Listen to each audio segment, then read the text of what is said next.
बिस्मिल्लाहिर्रहमानिर्रहीम। अस्सलामु अलैकुम दोस्तों, पाक बमुकाबला Bharat ICC T20 world cup सबसे बड़ा टाकरा खेला जाएगा, मगर इस दौरान बारिश, ये मैच किस दिन खेला जाएगा, नतीजा क्या होगा। मुख्तसर वीडियो है, आखिर तक लाजमी देखे, वीडियो को लाइक करें और इस वीडियो के मुतालिक कमेंट सेक्शन में अपनी राय का इजहार जरूर करें। दोस्तों, T20 वर्ल्ड कप का सबसे बड़ा टाकरा मतलब कि T20 वर्ल्ड कप का रौनक मैच जो कि पाक भारत के माबेन खेला जाएगा, ये सिर्फ मैच नहीं बल्कि एक जंग सा होता है जिन्हें पूरी दुनिया में लोग देखते हैं और पसंद करते हैं, और तकरीबन मुनाफा और स्पॉन्सरशिप भी इसी मैच पर होता है। तभी तो इसके लिए छुट्टी वाले दिन का इंतखाब करते हैं। अब चूंकि 70% इम्कान था बारिश का, अब 90% हो गया है, और तकरीबन एक साल से शायकीन जो इस मुकाबले को देखने के लिए बेताब थे, मगर चूंकि बारिश की वजह से पूरा मैच मुतासिर हो सकता है। अगर ऐसे होता है तो ICC को चाहिए कि इस मैच को रिशेड्यूल किया जाए और किसी और दिन कराया जाए, मतलब कि उनके लिए कोई रिजर्व डे रखा जाए, वरना ICC T20 वर्ल्ड कप का मजा फीका पड़ जाएगा। अब देखते हैं कि अल्लाह ताला क्या करिश्मा करता है, क्योंकि बारिश पर सिर्फ कुदरत को इन्हिसार है और अल्लाह ताला अपनी कुदरत पर पूरी तरह कादिर है।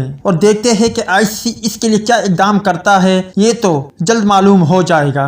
आप भाई इस पर क्या कहते हो, इस मुकाबले को देखना पसंद करते हो या नहीं, या फिर इसका आप यही नतीजा देखना चाहते हो। अगर बारिश की नजर होता है तो मैच का नतीजा बिना किसी नतीजे के खत्म होगा। आप इस पर क्या कहेंगे, कमेंट सेक्शन में लाजमी तौर पर बताएं।